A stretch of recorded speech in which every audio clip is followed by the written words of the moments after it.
वैद्यकीय क्षेत्रामध्ये अनेक उपचार पद्धती विकसित होत असताना रोगाच्या मुळावर इलाज आणि पर्सन ॲज अ होल या मूळ तत्वांमुळे होमिओपॅथी आज आपलं स्थान भक्कमपणे टिकून आहे. जगभरामध्ये आज होमिओपॅथी क्षेत्रात तज्ञ संशोधक आपल्या संशोधन आणि अनुभवाद्वारे एकीकडे अनेक दुर्धर व्याधीतून असंख्य रुग्णांना रोगमुक्त करून त्यांना सामान्य आणि आरोग्यपूर्ण आयुष्य जगण्यात मदत करत आहेत, तर दुसरीकडे मोठ्या प्रमाणात होमिओपॅथीबद्दल जनजागृतीही करत आहेत. होमिओपॅथी विश्वातील असंच एक व्यक्तिमत्व मॉडर्न होमिओपॅथीचे संस्थापक आणि मुख्य कार्यकारी अधिकारी डॉक्टर विजयकुमार माने.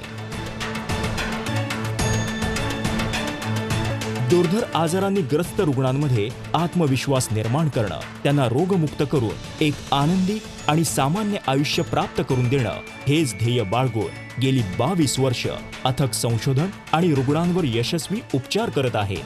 त्यासोबतच पारंपरिक उपचार पद्धतीने दुर्धर मानलेल्या विविध जीवघेण्या आजारांवर अविरत संशोधन, प्रत्यक्ष अनुभव आणि उपचार यातून मॉडर्न होमिओपॅथीची क्युरेटिव्ह लाईन ऑफ ट्रीटमेंट ही अत्यंत साधी आणि सोपी परंतु दुर्धर व्याधींपासून मुक्ती देणारी उपचार पद्धती निर्माण झाली.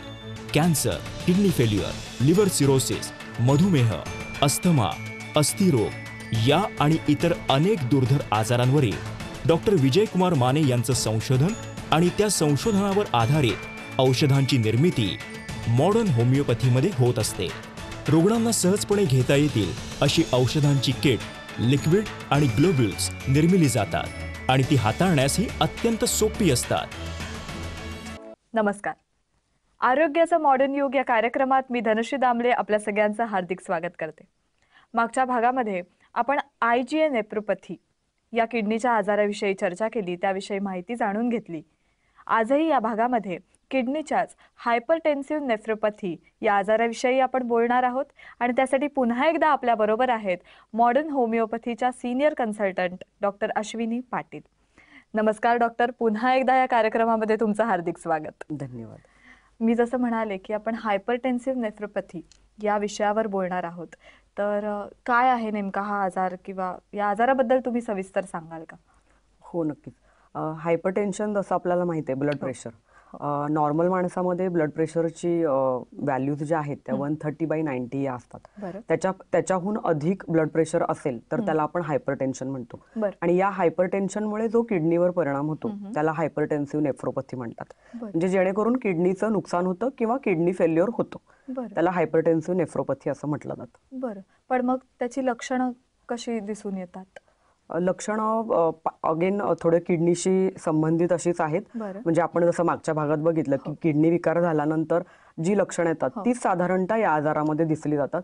हाय ब्लड प्रेशर जे कंट्रोलमध्ये आणू नाही शकत आपण औषधं घेतल्यानंतर पण, आणि त्याच्याद्वारे येणारी पायांवर सूज, मळमळ होणं, उलटी लागणं, थोडंसं काम केलं तरी थकवा लागणं, हिमोग्लोबिनचं प्रमाण शरीरामध्ये कमी होणं, अगेन क्रिएटिनिनच्या व्हॅल्यूज वगैरे तुमच्या वाढल्या जातात. हे सगळं ब्लड प्रेशर वाढल्यामुळे होतं. बरं, म्हणजे जे आधी आपण किडनीच्या संदर्भात जी बेसिक लक्षणं आपण बघितली तशीच साधारण ह्याच्यामध्ये दिसून येतात. अजून एक किडनीशी संबंधित आजार म्हणजे आपण नेहमी ऐकतो क्रोनिक किडनी फेल्युअर. तर नेमकं काय आहे हे अगदी सोप्या भाषेत सांगायचं झालं तर कसं सांगा? क्रोनिक किडनी फेल्युअर हे आपण सोप्या भाषेत असं सांगू शकतो की जेव्हा हा आजार दीर्घकाळानंतर किडनीला बाद करतो. म्हणजे त्याची सुरुवात खूप आधी झालेली असते पण ते हळूहळू बाद करत जाते किडनीला आणि त्याला आपण एक क्रोनिक किडनी फेल्युअर असं म्हणू शकतो. बरं, किडनी फेल्युअर किंवा किडनीचा कोणताही आजार असं म्हटलं की सुरुवातीला पेशंटला टेन्शन येतं, ते म्हणजे डायलिसिसचं. कारण dialysis is equal to kidney, kidney is equal to dialysis असं आता समीकरणच झाल्यासारखं झालेलं आहे. तर डायलिसिसचे दुष्परिणामही आपल्या अवयवांवर, आपल्या शरीरावर होत असतील ना? हो, अतिशय गंभीर दुष्परिणाम होतात आणि महत्त्वाच्या अवयवांवर होतात. कारण किडनीज हा आपल्या शरीरातला अतिशय महत्त्वाचा अवयव आहे आणि आपण जेव्हा शरीरातून कृत्रिम रीतीने युरिन बाहेर काढतो त्याला डायलिसिस म्हणतात. तर डायलिसिसचे दुष्परिणाम असे होतात की पेशंटला खूप थकवा जाणवतो, पेशंट त्याच्या रुटीन ऍक्टिव्हिटीज पण करू शकत नाही, पायांना क्रॅम्प्स येतात, ब्लड प्रेशर खूप जास्त प्रमाणामध्ये वाढतं. हा एक अतिशय वाईट परिणाम आहे डायलिसिसचा. आणि युरिनचं प्रमाण हळूहळू कमी होत जातं.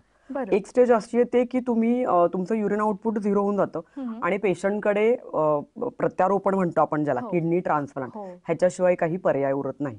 तर असे डायलिसिसचे अतिशय गंभीर परिणाम दिसून येतात शरीरावर. बरं, अनेक किडनीच्या आजारांनी त्रस्त असे रुग्ण मॉडर्न होमिओपॅथीकडे वळताना आता दिसत आहेत आणि त्यातनं रुग्ण बरे सुद्धा होत आहेत. पण तरी कुठेतरी समस्या, अडचणी ह्या आपल्याला येतातच. तर अशा काही अडचणी तुमच्या समोर कधी आलेल्या का? हो, येतच असतात. कारण महत्वाचा आपल्याला गैरसमज हा आहे की जेव्हा आपण बाकीच्या गोळ्या घेत असतो, लाईक ब्लड प्रेशरच्या किंवा डायबिटीसच्या ज्या गोळ्या आपण ॲलोपॅथीच्या घेत असतो, तर त्याच्याबरोबर होमिओपॅथी सुरू करू शकतो का, हा एक अतिशय सर्वसाधारण समज म्हणा किंवा प्रश्न असतो सर्वसामान्यांच्या मनामध्ये. तर ह्याला हे उत्तर आहे की त्याबरोबर हे तुम्ही घेऊ शकता औषधं. आणि इनफॅक्ट आम्ही तर असं पाहिलंय की त्या गोळ्यांचे जे दुष्परिणाम असतात ते देखील होमिओपॅथीच्या औषधांनी हळूहळू कमी होत जातात. त्याचं तुम्हाला सिव्हिअरिटी कमी झालेली दिसून येते. हो डॉक्टर, आणि मॉडर्न होमिओपॅथी बरेच रुग्ण आता फॉलो करताना दिसत आहेत. किडनीसारख्या दुर्धर आजारांवर मॉडर्न होमिओपॅथीमुळे रुग्णांना दिलासा मिळतोय. तर असे बरेच अनुभव आपल्याकडे आहेत, ते आपण पाहणारच आहोत. पण त्यापूर्वी घेऊया एक छोटासा ब्रेक. तुम्ही कुठेही जाऊ नका, पाहत रहा आरोग्याचं मॉडर्न युग.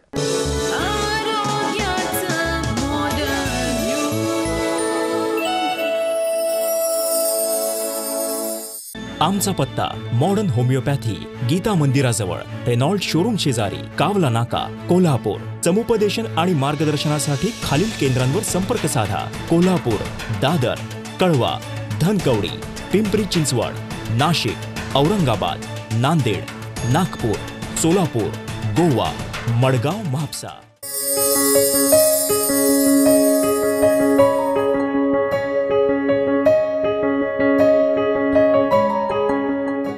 सल्ला आणि मार्गदर्शनासाठी मिस्ड कॉल द्या 7038833881 किंवा 7038833882. संपर्क क्रमांक 9730339009 किंवा 9372728009. आमचा टोल फ्री क्रमांक आहे 1800-121-8009.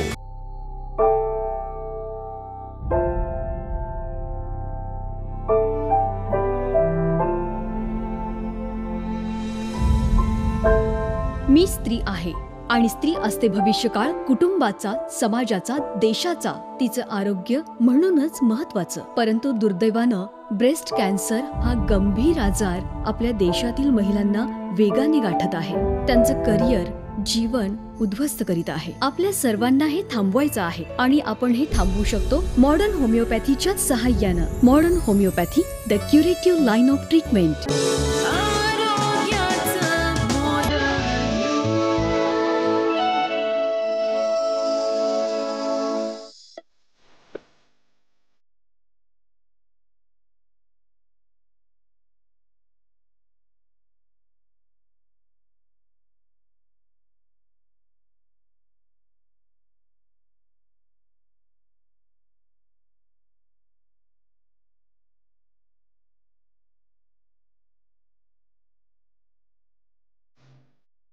ब्रेक नंतर आरोग्याचं मॉडर्न युग या कार्यक्रमात तुम्हा सगळ्यांचं पुन्हा एकदा स्वागत. जसं मी मगाशी म्हणाले की मॉडर्न होमिओपॅथी या उपचार पद्धतीमुळे अनेक रुग्ण आता बरे होताना आपल्याला दिसत आहेत. किडनीच्या दुर्धर आजारांवर मॉडर्न होमिओपॅथीमुळे अनेक रुग्णांना दिलासा मिळतोय. असे बरेच अनुभव आपल्याकडे आहेत. त्यातलाच हा एक अनुभव रमेश लोंढे यांचा. त्यांचा आपण अनुभव ऐकूया आणि त्यानंतर रिपोर्टचा आढावा सुद्धा घेऊया. नमस्कार, माझे नाव रमेश लोंढे, राहणार मिरज, वय 42 आहे. आणि मला सुरुवातीला उलट्या होणे, मळमळणे हा त्रास सुरू होत होता. साधारण जून 2016 पासून हा त्रास सुरू झाला. डॉक्टर म्हणाले की तर मला जरा शंका आहे म्हटले, तर आपण सोनोग्राफी करण्यासाठी प्रयत्न करूया. सोनोग्राफीसाठी त्यांनी मला सांगलीच्या नामांकित हॉस्पिटलमध्ये पाठवलं. डॉक्टरांनी तो रिपोर्ट सगळा पाहिला आणि त्यांनी सांगितलं की तुमच्या दोन्हीही किडन्या फेल झालेल्या आहेत. बी पी चेक केल्यानंतर 250 एवढा बी पी माझा झाला होता आणि सांगितलं की यांना डायलिसिस करावं लागेल. डायलिसिस ती प्रक्रिया सुरू झाली आणि खूपच वेदनादायक असं ते सगळं होतं. 4 तासाची प्रोसेस होती ती. पण काय करावं, शेवटी जीव आहे म्हणून मी ते सहन केलं आणि 9 महिने डायलिसिस माझं कंटिन्यू चालू झालं. पण डायलिसिस नंतर जे काय त्रास व्हायला लागला ते कुणाला बोलू शकत नव्हतो, अशी परिस्थिती माझी होती. तर माझ्या वडिलांचे मित्र होते, ते पण मला बघायला आले. बघायला आल्यानंतर मग ते म्हणाले की तुम्ही म्हणले वेळ घालवू नका, माझ्या माहितीतले डॉक्टर आहेत आणि माझ्या मिसेसला कॅन्सर होता गर्भाशयाचा, तो तिथं बरा झालेला आहे, त्यांच्याकडंच त्यांनी औषध घेतलेलं आहे. म्हणलं ठीक आहे, म्हणलं काय सांगा आम्हाला, म्हणलं कुठलं क्लिनिक आहे ते आम्ही जाऊन भेटतो त्यांना. तर ते म्हणले modern homeopathic doctor Vijaykumar Mane यांच्याकडून आम्ही औषधं घेतलेली आहेत आणि माझी मिसेस ठणठणी झालेली आहे. तर म्हणलं होय, म्हणलं मी बघितलेलंच आहे, चांगलेच आहे, व्यवस्थित आहेत. तर तो अनुभव होता आणि त्यानुसार मग आम्ही 22 ऑगस्ट 2016ला मॉडर्न होमिओपॅथिकला आम्ही व्हिजिट दिलं आणि त्यातून आम्ही ते औषधं सुरू केली. ते औषध चालू केल्यावर आम्हाला 3 महिन्यात त्यांचा फरक जाणवला. 3 महिन्यानंतर मग ते जरा व्यवस्थित म्हणजे जेवण वगैरे करू लागले आणि असा फरक पडत गेला आणि होमिओपॅथिकच्या औषधामुळे खूपच चांगला रिझल्ट मिळत गेला. मॉडर्न होमिओपॅथिक औषध घेतल्यापासून पुन्हा कधीही मला हॉस्पिटलमध्ये ॲडमिट करायची वेळ आली नाही. इथं ह्या औषधामुळे मला खूप सॅटिस्फाईड झालो मी आणि तिथून मी एक विश्वास वाढला की आपण बरं होऊ शकतो, या आजारातून बाहेर येऊ शकतो. किडनी फेल्युअरच्या आजारातून आपण 100% चांगलं रिझल्ट आपल्याला मिळत चाललेले आहेत, हा एक विश्वास वाढला. सुरुवातीला माझा HB 6.5 होता, त्यामुळे मला चालायलासुद्धा त्रास व्हायचा. तर हळूहळू माझा HB 9.4वर गेला. 9.4वरून जानेवारीमध्ये 11.2वर आला. 11.2 झाल्यानंतर पुन्हा आम्ही मार्चमध्ये 31 मार्चला रिपोर्ट काढला. त्यावेळी माझा HB 13.5 झाला. मग मी विचार केला की आपला HB चांगला वाढलेला आहे, त्यामुळे आता विकनेसपणा नाही, पायामध्ये गोळे येत नाहीत, चालताना त्रास होत नाही. त्यानंतर एप्रिलनंतर माझं क्रिएटिन अंडर 3वर आलं आणि तिथून डॉक्टरांनी सांगितलं की तुम्ही डायलिसिस नाही केलं तरी चालेल. आणि फेब्रुवारीपासून माझं डायलिसिस टोटल बंद झालं. मला कुठलाही त्रास होत नाही आणि लेटेस्ट जो रिपोर्ट आहे जुलैच्या, त्या रिपोर्टनुसार मी आता नॉर्मल आहे. माझा HB 14.9 आहे आणि क्रिएटिनसुद्धा अंडर 3च्या आत आहेत. ब्लड युरियासुद्धा 72 आहे. त्यामुळे मला कुठलाही त्रास नाही. ज्यांना कुणाला असा त्रास असेल किडनीचा, त्यांनी जरूर होमिओपॅथिकचे औषध घ्यावं, मॉडर्न होमिओपॅथिकचे औषध घ्यावं, डॉक्टर विजयकुमार मानेंना भेटावं. श्री रमेश लोंढे, वय 42 वर्ष, राहणार सांगली. जून 2016मध्ये त्यांना उलट्या, मळमळ, सतत पोटदुखी, भूक न लागणे असे त्रास होत होते. त्यांनी स्थानिक डॉक्टरांकडे औषधोपचार घेतले, परंतु त्याचा त्यांना काहीच फरक पडला नाही. त्यांच्या प्राथमिक मेडिकल टेस्ट रिपोर्टनुसार तज्ज्ञांनी त्यांची डाव्या बाजूची किडनी 35 ते 40% निकामी झाली असल्याचं सांगितलं. जुलै 2016च्या रिपोर्टनुसार त्यांचा HB 6.4 इतका कमी झाला. क्रिएटिन 8.5 आणि ब्लड युरिया 155 इतक्या प्रमाणात वाढला होता. नामांकित किडनी तज्ज्ञांनी सोनोग्राफी रिपोर्टनुसार त्यांच्या दोन्ही किडन्या निकामी झाल्याचं सांगितलं. त्यानंतर त्यांचा BP खूप प्रमाणात वाढला होता. त्यांना ॲडमिट करून उपचार सुरू केले. आठवड्यातून 2 वेळा असे 9 महिने सतत डायलिसिस सुरू होतं, परंतु त्याचा त्यांना काहीच फरक पडत नव्हता. त्यांना त्याचा जास्त त्रास होऊ लागला. त्यांची भूक मंदावत होती. ते फार अशक्त झाले होते. किडनी तज्ज्ञांनी त्यांना किडनी ट्रान्सप्लांटशिवाय दुसरा पर्याय नसल्याचं सांगितलं. ऑगस्ट 2016मध्ये त्यांनी मॉडर्न होमिओपॅथीचे औषधोपचार सुरू केले. औषधोपचार सुरू केल्यानंतर पहिल्या महिन्यापासूनच त्यांना फरक जाणवू लागला. त्यांना पूर्वी होणारे सर्व त्रास बंद झाले. सध्याच्या रिपोर्टनुसार त्यांचा HB 14.2 इतका वाढला असून क्रियाटीन 2.9 तर ब्लड युरिया 72 पर्यंत कमी झाल्याचं दिसून आलं. मार्च 2017 पासून त्यांचं डायलिसिस पूर्ण बंद झालंय आणि त्यांना किडनी ट्रान्सप्लांटची आवश्यकता वाटत नाही. श्री लोंढे सध्या मॉडर्न होमिओपॅथीच्या औषधोपचारांसह सामान्य व आनंदी जीवन जगत आहेत. आत्ताच आपण रमेश लोंढे यांचा अनुभव ऐकला. नक्की ही केस कशी होती, या आजारातनं ते मॉडर्न होमिओपॅथी या उपचार पद्धतीने कसे बरे झाले, त्यांना कसा दिलासा मिळाला, हे सगळं आपण ऐकणार आहोत. पण त्यापूर्वी घेऊया एक छोटासा ब्रेक. तुम्ही कुठेही जाऊ नका, पाहत रहा आरोग्याचं मॉडर्न युग.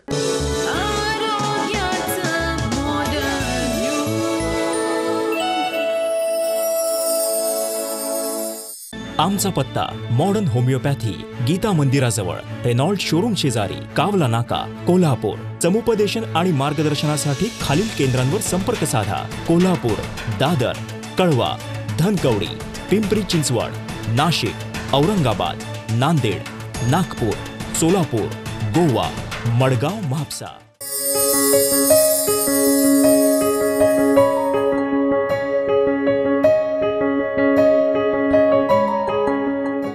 सल्ला आणि मार्गदर्शनासाठी मिस्ड कॉल द्या 7038833881 किंवा 7038833882. संपर्क क्रमांक 9730339009 किंवा 937272800. आमचा टोल फ्री क्रमांक आहे 1800-121-8009. जन्म आणि मृत्यू या दोन बिंदूंमधील अंतर म्हणजे जीवन होय. एका बिंदूकडून दुसऱ्या बिंदूकडे मार्गक्रमण करत असताना मनुष्य आपलं ध्येयनिष्ठ जीवन जगत असतो. जीवनाच्या या प्रवासात आजाररूपी अडथळे निर्माण होतच असतात. हेच अडथळे दूर करून जीवनगती निर्धोक राखण्यासाठी आधार देतं मॉडर्न होमिओपॅथी. चला तर मग जाणून घेऊया मॉडर्न होमिओपॅथी.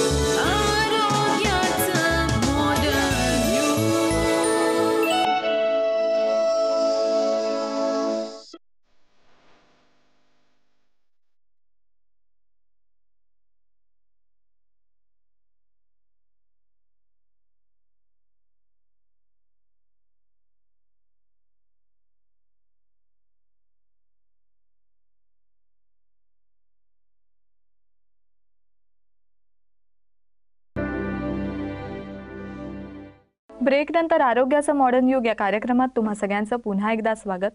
डॉक्टर, आत्ताच आपण रमेश लोंढे यांचा अनुभव ऐकला, तर काय या केसबद्दल तुम्ही सांगाल? रमेश लोंढे पेशंट हे 42 वर्षाचे पेशंट आहेत. त्यांना अनेक वर्षापासून हायपरटेन्शनचा त्रास होता. अगेन ही आपल्या हायपरटेन्सिव्ह नेफ्रोपॅथीचीच केस आहे, आजी आम्ही हँडल केलेली आहे. ह्याच्यामध्ये पेशंटने वारंवार ब्लड प्रेशरची औषधं घेतल्यामुळे पेशंट किडनी फेल्युअरच्या शेवटच्या स्टेजला 5th स्टेजला गेलेला होता. या स्टेजमध्ये गेल्यानंतर पेशंटला डायलिसिस करण्याशिवाय पर्याय उरत नाही. आपण स्टेजेस मागे बघितल्या की 1 to 5th पर्यंत स्टेजेस असतात किडनी फेल्युअरच्या.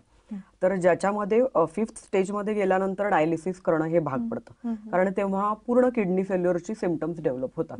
जसं की हातापायांवर सूज येणं, मळमळ उलटी होणं, पेशंटला श्वास घ्यायला त्रास होणं, अनिमिया म्हणजे रक्ताल्पता होते. हे सगळे सिम्पटम्स तुम्हाला एकत्रितरित्या दिसून येतात. मग तेव्हा पेशंटकडे डायलिसिस करण्याशिवाय उपचार पद्धतीशिवाय पर्याय उरत नाही. पण या आपण पाहिलं की त्याचे तसेच दुष्परिणाम पण खूप आहे डायलिसिसचे. तर या पेशंट जेव्हा आमच्याकडे आले तेव्हा त्यांना आठवड्यातनं 2दा डायलिसिस करायला लागत होतं. पेशंट अनेमिक होते, स्वतः येऊ शकत नव्हते. त्यांच्या घरच्यांनी येऊन औषधं घेतली आणि औषधं सुरू केली. पेशंट साधारणतः आमच्याकडे जुलैमध्ये कन्सल्ट केलं 2016 मध्ये, आणि त्यांनी ऑगस्टपासून औषधं सुरू केली. पेशंटला आम्ही औषधं साधारणतः 1 वर्षभर औषधं पेशंट घेत होते. आम्ही पेशंटला हळूहळू डायलिसिस कमी करायला सांगतो आमच्या मॉडर्न होमिओपॅथीमध्ये. जसं की पहिले समजा आठवड्यातनं 2दा करताय तर 1दा करा, असं लांबवत जातो प्रोसिजर. आणि त्यामध्ये पेशंटची इम्प्रूव्हमेंट दिसून येते आम्हाला, जसं की युरिनचं प्रमाण वाढणं, पेशंटला भूक लागणं, पेशंट स्वतःची कामं हळूहळू करू शकतात, नॉर्मल जीवन जगू शकतात, त्यांचा जेवणाचा इंटेक बऱ्यापैकी वाढतो. हे असे जे पॉझिटिव्ह चेंजेस पेशंटमध्ये हळूहळू दिसून येतात. आज हे पेशंट आहेत रमेश लोंढे. सिन्स 2017 एप्रिलच्या 2017 पासून त्यांनी डायलिसिस केलेलं नाहीये. पेशंटचे रिपोर्ट्स पण अतिशय नॉर्मल आहेत. पेशंट अतिशय सर्वसामान्य जीवन जगत आहेत आणि त्यांचं क्रिएटिनिन लेवल पण एक स्टेबल लेवलवर आहे, जिथे ते डायलिसिस न करताही त्याच ह्याच्यामध्ये त्यांनी स्टेबल राहिलेलं आहे. आपण मगाशीच म्हणालो की किडनीचे आजार हे सतत गोळ्या घेतल्यामुळे किंवा सतत वेगवेगळ्या प्रकारची औषधं घेतल्यामुळे सुद्धा आपल्या किडनीवर परिणाम होतो. जसं की आता आजकाल इतकं आपलं लाईफ बिझी झालेलं आहे आयुष्य, की आपण जरासं डोकं दुखलं, जरासं हे की पटकन रिलीफ मिळण्यासाठी सुद्धा एखादी गोळी घेणं, तर हे पण चुकीचं आहे. हो, ते अतिशय चुकीचं पण आहे आणि घातकही आहे. कारण ज्याप्रमाणे आम्ही आता पेशंट्स बघतो की त्याच्यामध्ये वारंवार घेणाऱ्या या पेन किलर्समुळे, औषधांमुळे किडनीवर गंभीर परिणाम होतो. त्याचप्रमाणे इतर आजारांवर, जसं आपण या पेशंटमध्ये बघितलं की ब्लड प्रेशरच्या गोळ्यांमुळे किडनी फेल्युअर झाले, तसेच आहेत हार्टचे पेशंट असतात, ते त्यांचे मेडिसिन घेतात. तर हे over a period of time, long time घेतल्यामुळे किडनीवर दुष्परिणाम होतो आणि किडनी फेल होतात. त्यातले जे मेटल्स असतात ते तुमची किडनी वॉशआउट करू शकत नाही किंवा बाहेर टाकले जात नाहीत. ते विजातीय पदार्थ शरीरामध्ये साठून राहतात आणि एक अल्टिमेट स्टेज अशी येते की क्रिएटिनिन तुमची 8च्या पुढे जाते. मग तुम्हाला डायलिसिस शिवाय पर्याय उरत नाही.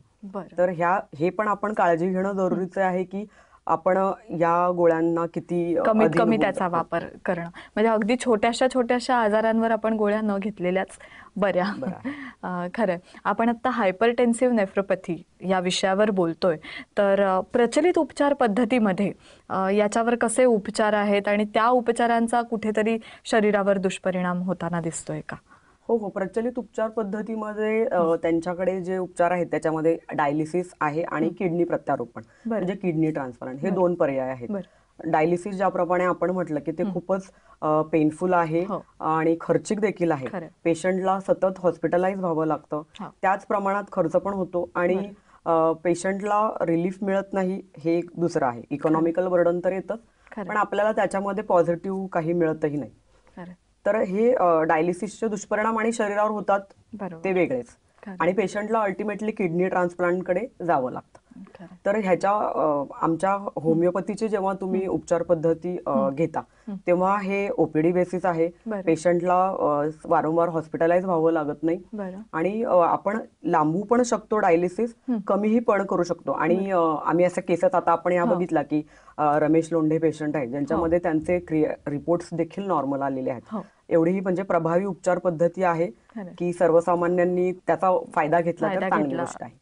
पण मग असे आजार होऊ नयेत किडनीचे, यासाठी प्रतिबंधात्मक उपाय जे आपण म्हणू, तर तसे काही आपण घेऊ शकतो का? किडनीच्या आजारांमध्ये आपण प्रतिबंधात्मक उपचार म्हणजे मिठाचं प्रमाण कमी घेणं, हिरव्या पालेभाज्यांचा समावेश करणं, लो प्रोटीन डाएट घेणं, ज्याच्यामध्ये मांसाहार टाळणं गरजेचं आहे. त्याचबरोबर द्रव पदार्थांचं सेवन पण कमी करणं आवश्यक आहे, जेणेकरून आपण किडनीला अतिरिक्त भार देऊ शकत नाही.